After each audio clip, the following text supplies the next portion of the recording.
A paz do Senhor. Nós vamos continuar nossa reflexão, meditação e estudo no livro de Juízes. A gente hoje começa o capítulo 12 e nós vamos ler do primeiro versículo até o versículo 7. Juízes, capítulo 12, dos versos 1 ao 7. E a gente vai continuar a história deste que é um dos juízes mais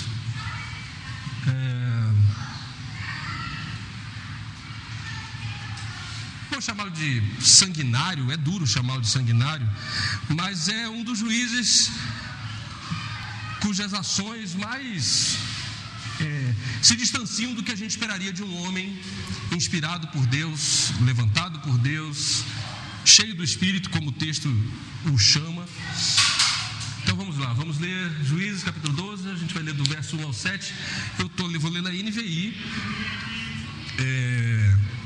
e aí a gente acompanha junto na projeção. Os homens de Efraim foram convocados para a batalha.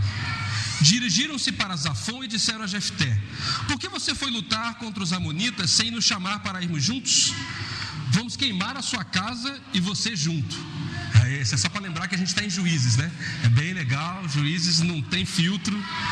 Jefté respondeu: eu e meu povo estávamos envolvidos numa grande contenda com os amonitas, e embora eu os tenha chamado, vocês não me livraram das mãos deles. Quando vi que vocês não ajudariam, arrisquei a vida e fui lutar contra os amonitas, e o Senhor me deu a vitória sobre eles. E por que vocês vieram para cá hoje? Para lutar contra mim? Jefté reuniu então todos os homens de Gileade e lutou contra Efraim. Os gileaditas feriram os efraimitas, porque estes tinham dito: vocês, gileaditas, são desertores de Efraim e de Manassés. Os gileaditas tomaram as passagens do Jordão que conduziam a Efraim, e sempre que um fugitivo de Efraim dizia: deixe-me atravessar, os homens de Gileade perguntavam: você é um efraimita? Se respondesse que não, diziam: então diga Shibolete.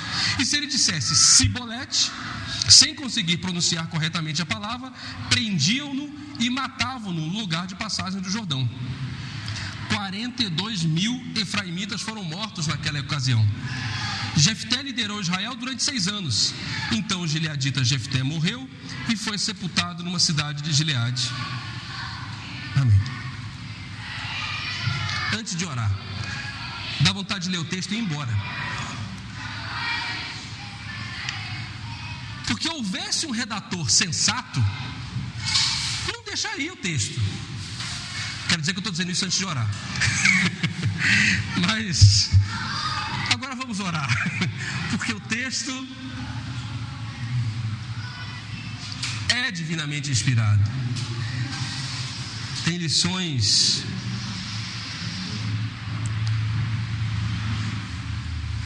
atuais e que desafiam a nossa lógica, ou, para usar uma palavra que está na moda, desafiam a nossa cosmovisão. Senhor, mais uma vez te somos gratos por nos reunirmos neste lugar, que se torna teu santuário quando os nossos corações em acordo se reúnem para adorar o teu nome.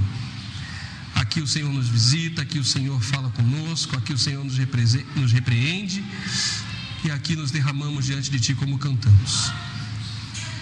Que a Tua liberdade não dê motivo, não dê ocasião ao pecado,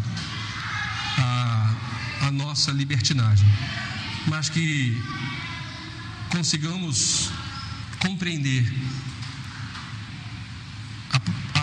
as dimensões, a profundidade daquilo que o Senhor tem nos chamado a viver. Amém. Começo fazendo uma pequena recapitulação do que foi o capítulo 11, de quem é Jefté. Jefté é um líder levantado por Deus, que é filho de uma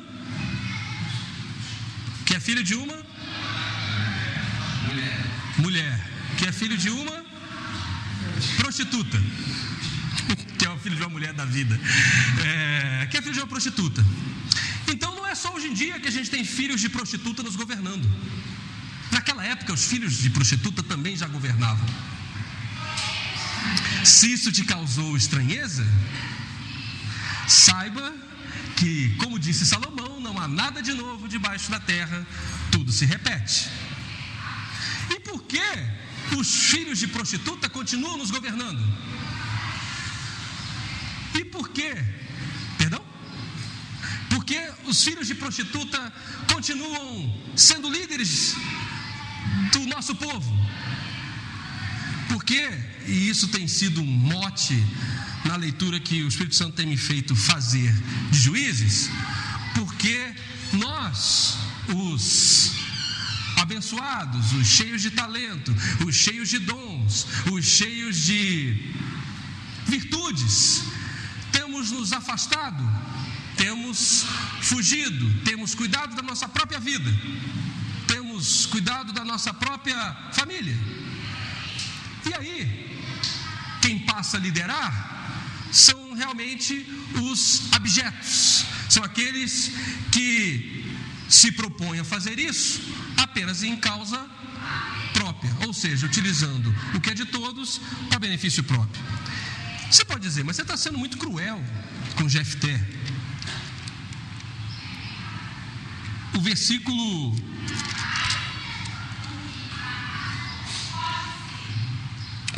3 do capítulo 11 diz assim: então Jefté fugiu dos seus irmãos e estabeleceu em Tobi.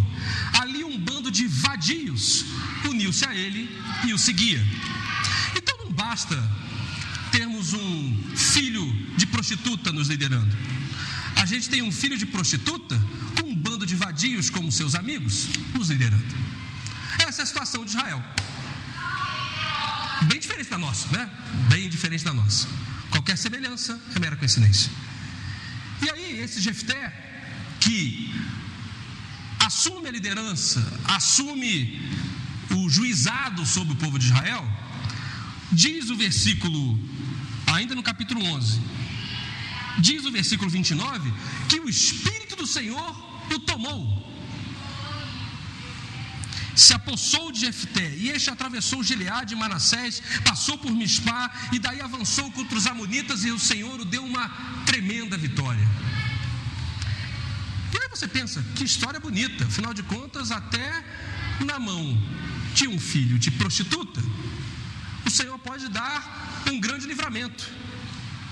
Bendito seja Jefté, abençoado seja Jefté. O problema não está em Deus.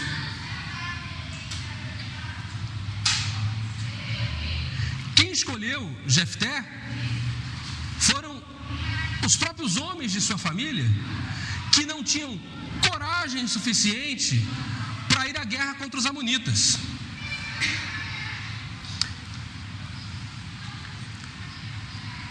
Para não ficar na minha palavra, eu vou ler o texto. O texto diz assim, versículo 4 do capítulo 11: algum tempo depois, quando os amonitas entraram em guerra contra Israel, os líderes de Gileade foram buscar Jefté em Tobi e disseram: venha, seja nosso comandante, para que possamos combater os amonitas. Do ponto de vista dos israelitas, especificamente dos gileaditas aqui, ou daqueles que estavam sendo opressos pelos amonitas, a situação estava tão feia que eles precisavam chamar Jefté. E chamam Jefté e diz: não, vem você e reina sobre nós, porque entre nós não há quem saiba lidar com os amonitas como eles devem ser lidados. Aqui nós temos muitos homens que sabem cuidar da terra, que sabem cultivar. Aqui nós temos muitos homens que cuidam de gado. Aqui nós temos muitos homens que sabem cuidar dos sacrifícios. Mas homens saídos à guerra, nós não temos muitos. E você, Jefté, me parece que, junto com as pessoas que estão à sua volta, são aqueles que, segundo o nosso olhar, pode nos dar vitória. Mais uma vez, Israel esquece que a vitória não vem por intermédio do homem. A vitória vem através de Deus. E que Deus, para dar a sua vitória, pode usar qualquer um, inclusive Jefté, um filho de prostituta com um bando de vadios à sua volta. E para corroborar com aquilo que eu estou dizendo, Jefté, apesar de ter sido tomado pelo Espírito de Deus e Deus ter dado grande vitória contra os amonitas, ele chega na sua casa, antes de chegar à sua casa, ele faz um voto ao Senhor antes da batalha, que é um voto louco. E ele diz: se o Senhor me der a vitória, aquele que sair, a primeira pessoa que sair da a porta para me receber, eu entrego como sacrifício. Mas o mesmo texto diz em Deuteronômio que é abominação ao Senhor o sacrifício humano. Assim, Jefté, qual é a sua lógica? Jefté, onde você está congregando? Jefté, quem te ensinou a servir a Deus dessa maneira? Desde quando você precisa convencer Deus oferecendo alguma coisa para que Ele possa te dar aquilo que você quer? E o pior, Jefté não se arrepende e sacrifica a própria filha. Versículo 39 do capítulo 11: passados os dias, os 2 meses, ela voltou ao seu pai e ele fez com ela o que tinha prometido no voto. Estou dizendo isso porque alguns dizem que não aconteceu bem assim. Alguns dizem que não, mas aí ele ofereceu um animal no lugar. A Bíblia não deixa margem para pensar isso.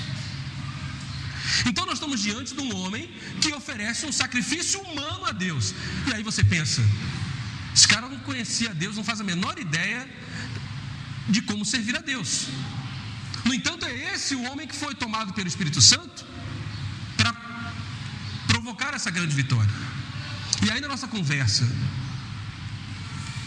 do capítulo 11, nós deixamos 2 coisas bem claras.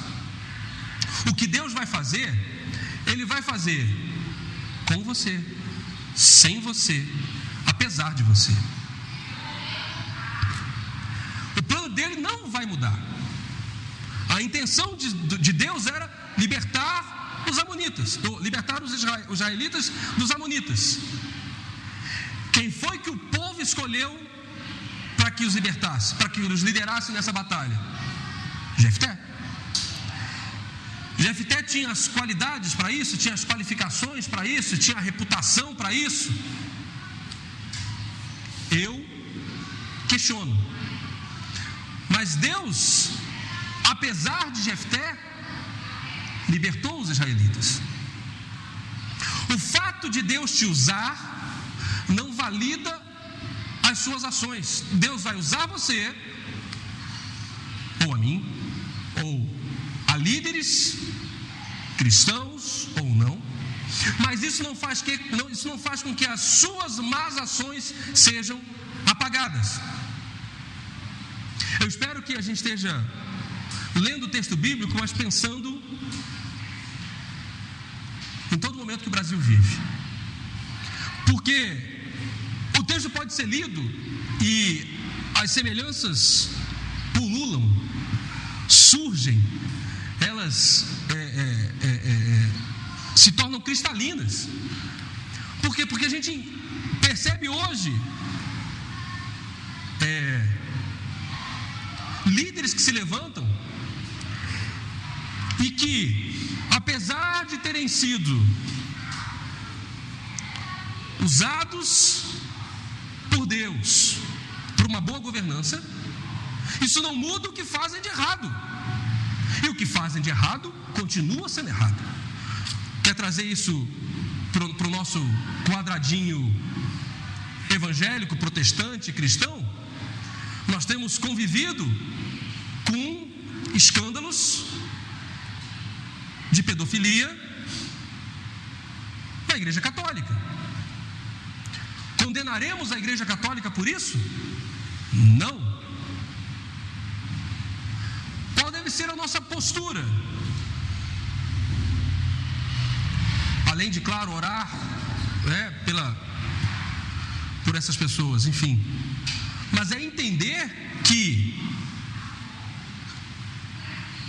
se por um lado, Deus não vai deixar de fazer, porque pessoas erram, e Ele conta comigo e conta com você, e eu não sei você, mas eu sei do quanto eu piso na bola. Isso não vai me deificar. Não há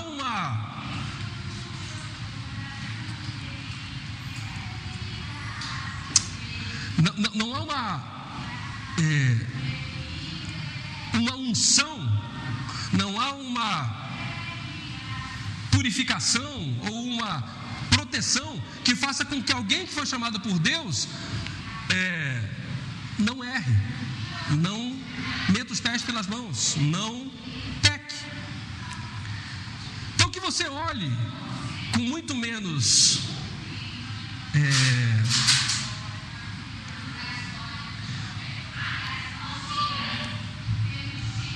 que você possa olhar com o olhar de quem enxerga um irmão, e não de quem enxerga um líder infalível. Não há infalibilidade entre nós. E para aqueles que estão com a gente há mais tempo, talvez as minhas já tenham ficado bem explícitas. Então está aí Jefté, esse líder que, apesar de ser usado por Deus, não conhece verdadeiramente Deus. Ele ainda se relaciona com Deus achando que Deus precisa de sacrifício. Ele ainda se relaciona com Deus da maneira em que ele acha que ele precisa convencer Deus a fazer aquilo que Deus já ia fazer com esforço próprio. E aí a gente terminou dizendo que não há sacrifício que Deus queira além do seu. O sacrifício que o Senhor espera não é o do outro. Jefté ofereceu quem? A filha. Os israelitas estavam acostumados a oferecer animais. E aí vem Jesus e diz: aquele que quer vir após mim, tome a sua cruz. Paulo vai dizer no capítulo 12 de Romanos,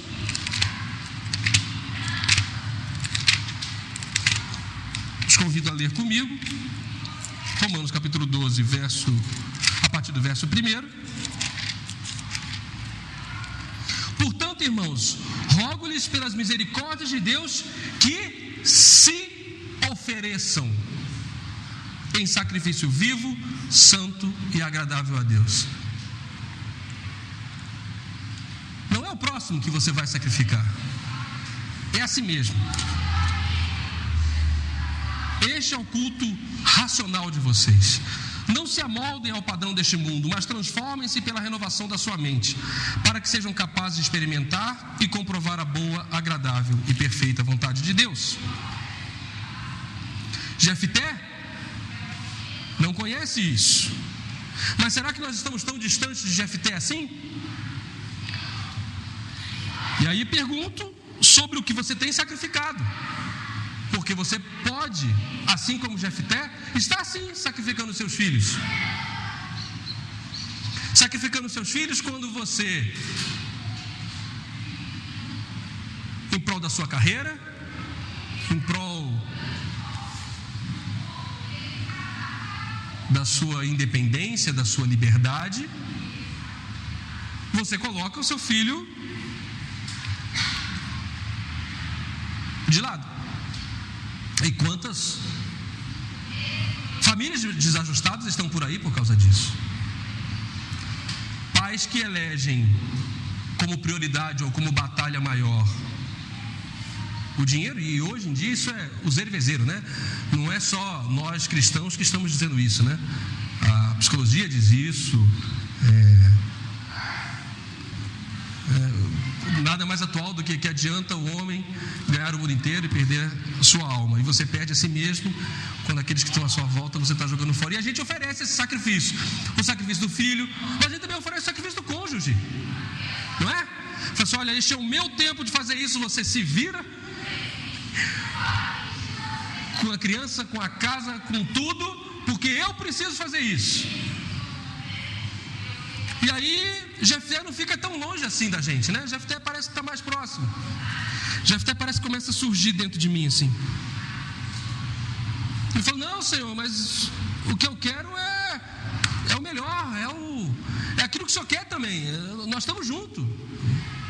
O objetivo é o mesmo. E aí a gente sai sacrificando filho, cônjuge, amigos, amizades, parentes, primos, enfim, o mundo, em função desses nossos objetivos. E aí a gente percebe que Jefté luta uma grande batalha tomada por Deus contra os outros, contra os inimigos de Israel, que eram os amonitas. E o Senhor dá uma grande vitória, mas aí acontece um negócio engraçado. Capítulo 12, versículo 1, as tribos de Efraim chegam e diz para Jefté, olha, você saiu para a batalha e não nos chamou. Então, como você não nos chamou para a batalha, nós vamos queimar você e todo mundo com você, sua casa e tal. Vocês se lembram que os efraimitas já tinham feito isso antes no livro de Juízes?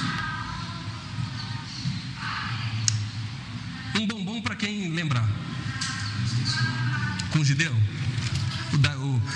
O Adriano ganhou. Capítulo 8. Agora eu, que nem Jefté, como prometi, o que não devia ter prometido, vou ter que entregar.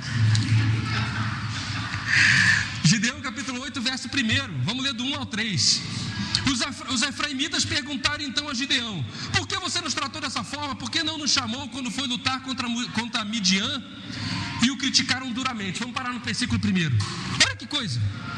Aí no versículo 12, os efraimitas foram convocados para a batalha, dirigiram-se para Zafon e disseram a Jefté, por que você foi lutar contra os amonitas sem nos chamar para irmos juntos? Vamos queimar sua casa e você junto.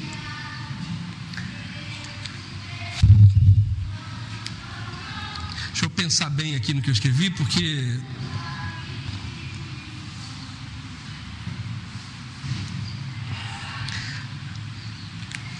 vocês já conviveram com aquelas pessoas que dizem assim, por que você não me chamou? Eu estava aqui pronto para te ajudar e você não me chamou.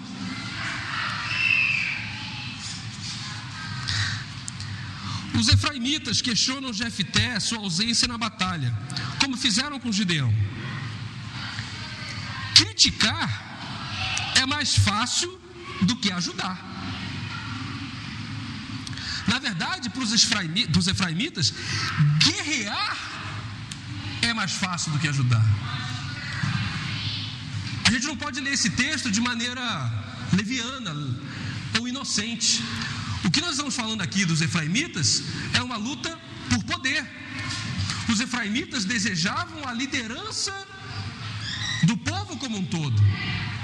E uma das pequenas tribos ou das famílias se levanta e faz guerra sem o chamar, significa que esses estavam se colocando como autoridade. E mais, com a vitória, o que havia naquela época como saldo dessa vitória? Despojo. Então quem ganhava não só tinha a liderança, mas tinha la plata, money. Perceba que os efraimitas não estão aqui, a gente queria ir junto, ajudar. Como não? Como é que você faz uma guerra sem chamar? Muito pelo contrário, o capítulo 11 diz que Jefté saiu e chamou o povo. O que aconteceu?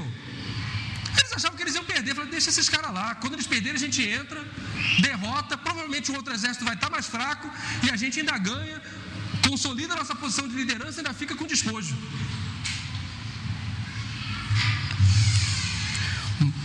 Mas o que eu queria ressaltar, e aí a gente parte para a segunda etapa da mensagem, é na resposta diferente de Gideão e de Jefté.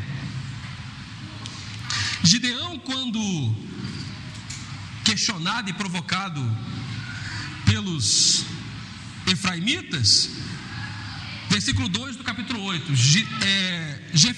Gideão diz assim, ele porém lhes respondeu, que é que eu fiz com comparação a vocês? O resto das uvas de Efraim não são melhores do que toda a colheita de Abiezer? Deus entregou os líderes midianitas, Oreb e Zeeb, nas mãos de vocês. O que pude fazer não se compara com o que vocês fizeram. Disso acalmou-se a indignação deles contra Gideão.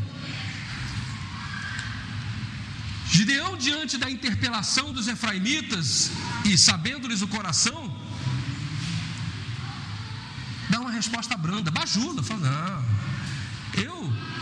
eu sou a minha colheita inteira não vale nada comparado ao que sobra, aos rabiscos da sua colheita. Nós somos pequenos, nós somos servos, né? O Senhor nos libertou, mas vocês fazem muito mais do que nós, vocês são guerreiros muito mais poderosos. E não é que a bajulação deu efeito? E acalmou. Mas não é bajulação. Provérbios capítulo 15, versículo 1 diz assim: a palavra calma desvia o furor, mas a palavra ríspida desperta a ira. Eu estou lendo na NVI, né? Para os mais antigos a palavra branda acalma o furor e a dura suscita a ira. Ora, o que Jefté responde no capítulo 12? Ele diz: olha, eu e meu povo estamos aqui envolvidos numa grande contenda, e embora eu tenha chamado vocês não deram ouvir, e agora vocês vêm aqui lutar contra mim? Versículo 4: então Jefté reuniu todos os homens de Gileade e lutou contra Efraim. Não bastasse Jefté ter lutado contra os efraimitas, contra os amonitas que estão fora, agora Jefté vai lutar contra os próprios efraimitas, os seus irmãos efraimitas. Estamos diante de uma luta fratricida. Estamos diante, para aqueles mais ligados no universo Marvel, da guerra civil. O povo, uma das tribos, né, lideradas, ou o povo liderado por Jefté, agora se levanta contra Efraim. E se levanta por quê? Porque o líder, Jefté, que já falamos um pouco sobre o seu distanciamento, ou seu desconhecimento de Deus, ele, em vez de aplacar, acalmar, falar brandamente, dizer: não, gente, que é isso, vamos todos festejar diante de Deus, o Senhor nos deu vitória, deu por meio de mim, apesar de eu não ser ninguém, eu não sou nada, eu ando com um bando de vadio, sou filho de uma prostituta, nem herança eu tenho com os meus irmãos. O capítulo 11 diz exatamente isso: eu não sou nada. Se for, Deus não precisou nem chamar vocês, não precisou nem incomodar vocês para guerrear contra os amonitas eram fraquinhos. Não, vocês vão ser chamados quando a batalha for de verdade. Essa aqui é o mesmo. Deus só precisou de nós aqui para destruir. Mas ele faz o contrário. Sabe como é que é? Quer dizer que não bastasse você não vir me ajudar, aí agora você quer tirar satisfação? Pois agora nós vamos derrotar vocês para mostrar que o poder está na minha mão mesmo. E não é o que acontece. E aí os efraimitas que estavam lá, provavelmente desapercebidos, foram de maneira tola mexer com quem não devia, porque deviam saber a fama de Jefté. Se o cara matou a própria filha em sacrifício, meu irmão, vai poupar você. Com algumas pessoas você não deve brincar. E aí a gente tem essa história horrorosa, em que Jefté se levanta e mata 42 mil homens. Mas a história não termina assim. Ela ainda tem mais um detalhe, diz assim: olha, não bastasse eu te oprimir, eu te derrotar, eu te matar, eu vou botar guardas nos pontos de passagem do rio. Por quê?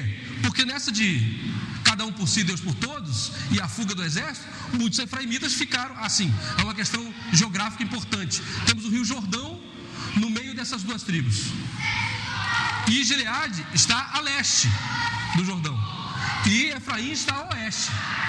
Então, de alguma forma, o povo dizia o seguinte: que quem ficou a leste, seja Rubens, seja Gade, seja a meia tribo de Manassés, esse povo meio que se separou do povo de Israel. Quem está a oeste do Jordão, ou quem está dentro da terra prometida. Então esses são outros.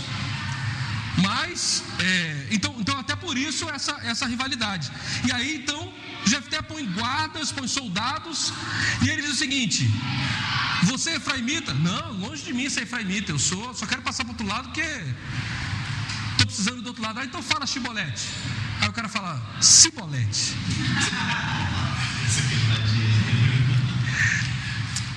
Não vou fazer. E aí e aí você percebe que uma diferença de fonema é capaz de produzir vida ou morte. Falei diferença de fonema, a luzinha ali deu até um glória. Uma diferença de fonema é capaz de produzir vida e morte. Você fala, que absurdo, que coisa trágica, dantesca, mórbida.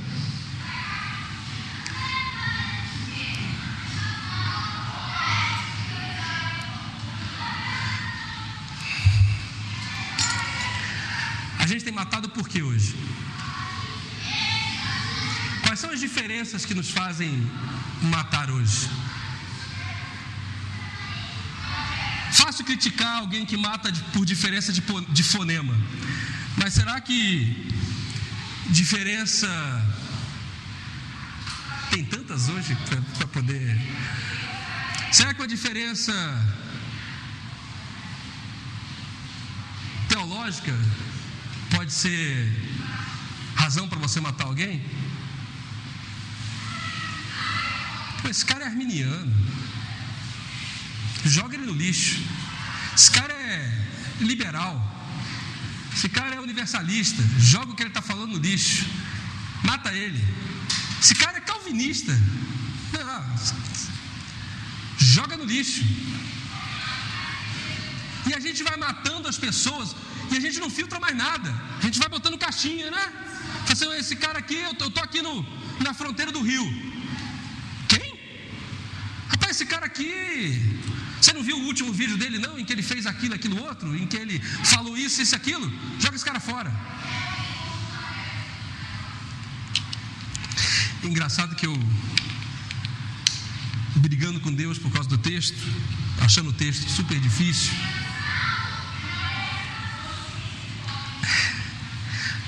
fiz exatamente a mesma coisa.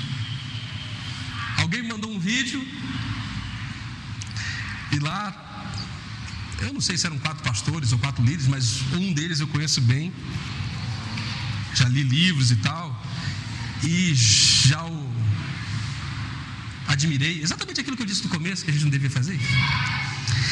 E aí, ao ouvir o comentário dele a respeito de um determinado assunto, que obviamente eu não preciso mencionar, a justificativa dele foi, do meu ponto de vista, absurda. Falei, como é que esse cara relativiza a Bíblia dessa forma? Infelizmente a gente está vivendo um momento tão ruim, e porque eu estou gravando, eu não posso dar mais detalhes do que isso, mas compreendam dentro das vivências de vocês experiências similares. E aí eu peguei esse cara que algumas vezes me edificou e joguei no lixo, porque ele disse uma coisa que eu não concordo. E eu me vi como um Jefté na beira do rio, dizendo, Shibolete ou Cibolete? Ai, Shibolete, morte para você, não quero mais saber de você, aquilo que você fala não me interessa mais, não ando mais com você, não ouço mais você.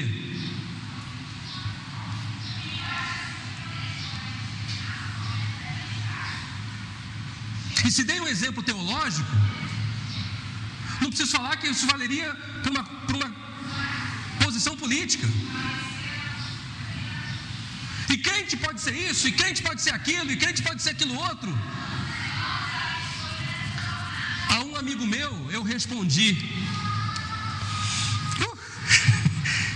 assim, falei assim, olha, só quero dizer para você o seguinte, Jesus tinha entre os seus discípulos zelote, fariseu, publicano. Então se havia uma coisa entre os 12 que a gente não pode dizer, era similaridade, era homogeneidade, uniformidade. Mas se eu posso dizer que não havia uniformidade, por outro lado eu posso dizer que havia unidade. Porque a uniformidade tenta botar você dentro da mesma bitola. E se há uma coisa que nós cremos nesse espaço, é que o Senhor chamou a gente de maneira diferente, com maneiras diferentes, mas nos chamou para sermos um, não como uma massa de purê de batata em que destrói as nossas individualidades.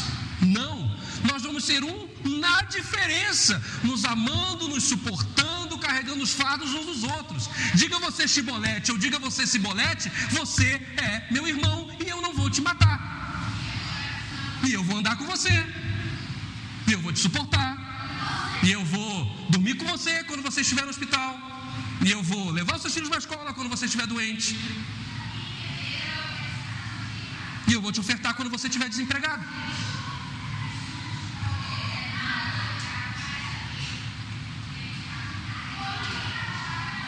Que palavra para os nossos dias, que desafio para os nossos dias.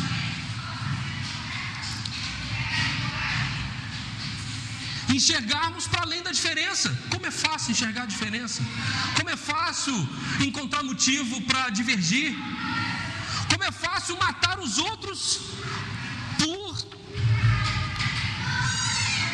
por não pensarem como nós, por não agirem como nós, por não se parecerem como nós.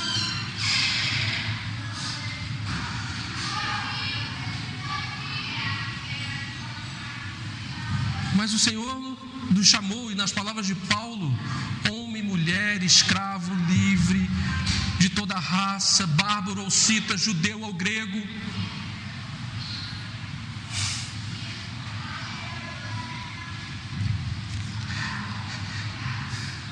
Que o Senhor nos faça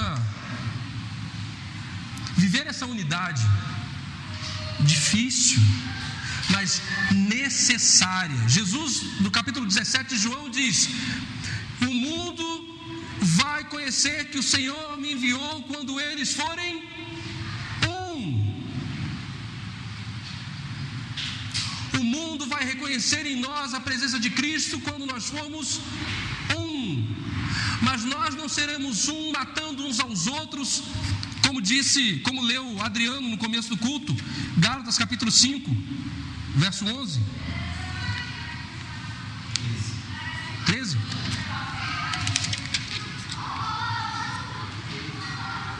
13. Irmãos, vocês foram chamados para a liberdade, mas não usem a liberdade para dar ocasião à vontade da carne. Ao contrário, sirvam uns aos outros, mediante o amor.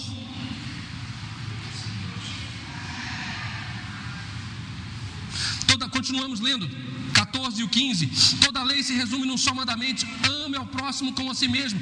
Mas se vocês se mordem, olha o texto de Paulo, mas se vocês se mordem e se devoram uns aos outros, cuidado para não se destruírem.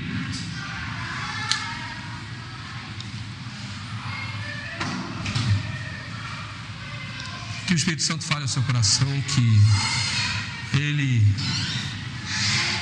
te convença, como tem convencido a mim, de que mais importante do que levantarmos uma bandeira teológica sistematizada, mais importante do que termos uma opinião política bem fundamentada, é olharmos o outro como irmão e não o matarmos por ser diferente. Estamos nos mordendo, estamos nos consumindo,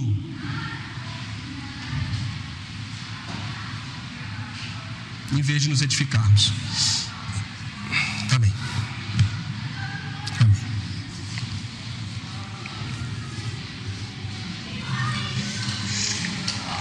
Senhor Jesus, tem misericórdia de nós. Tem misericórdia da tua igreja, tem misericórdia do teu povo, tem misericórdia da nossa nação, tem misericórdia do nosso planeta. Senhor, infelizmente temos sido liderados por pessoas más, que se juntam com pessoas más. Isso vem da nossa omissão. Mas pior do que isso, temos acostumado a nossa visão e o nosso comportamento a nos segregar, a nos dividir, a nos separar. E não bastasse as divisões e as separações, agora nós estamos em guerra uns contra os outros. Nos consumimos uns aos outros, mordemos uns aos outros, matamos uns aos outros em nome da letra, da filosofia, da pseudo-intelectualidade. Nos ajuda, Senhor, nos ajuda.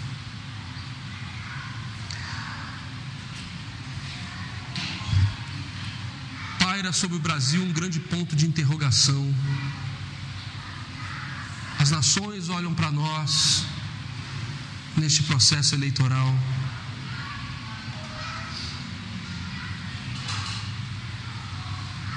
Dai-nos íris conforme o teu coração, Senhor.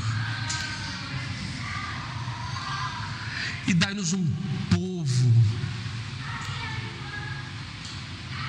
capaz de olhar para além da diferença.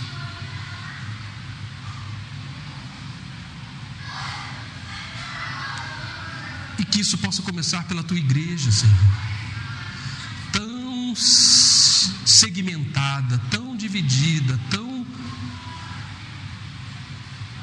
fragmentada esses dias. Cada vez mais pessoas se levantam para nos separar mais, para mostrar mais e mais pontos de diferença. Senhor, levanta homens cheios do teu Espírito Santo que possam aglutinar, que possam harmonizar, que haja, Senhor, na boca do teu povo palavras brandas para desviar o furor, não só em comunidade, mas também no trato pessoal. Senhor, que antes de enviar aquela mensagem cheia de ira, o Senhor segura o nosso dedo. O texto de Salmo 143, versículo 1 diz: põe guarda à porta dos meus lábios. Senhor, põe guarda à porta dos meus dedos também. Porque a tua bandeira sobre nós é o amor. E é a palavra branda que acalma o furor. Que a tua igreja seja bálsamo, Senhor, e não gasolina para incendiar mais ainda os corações e as mentes. Que nós possamos ser veículos da graça e do teu amor. Nos converte a ti, Senhor, em nome de Jesus. Amém.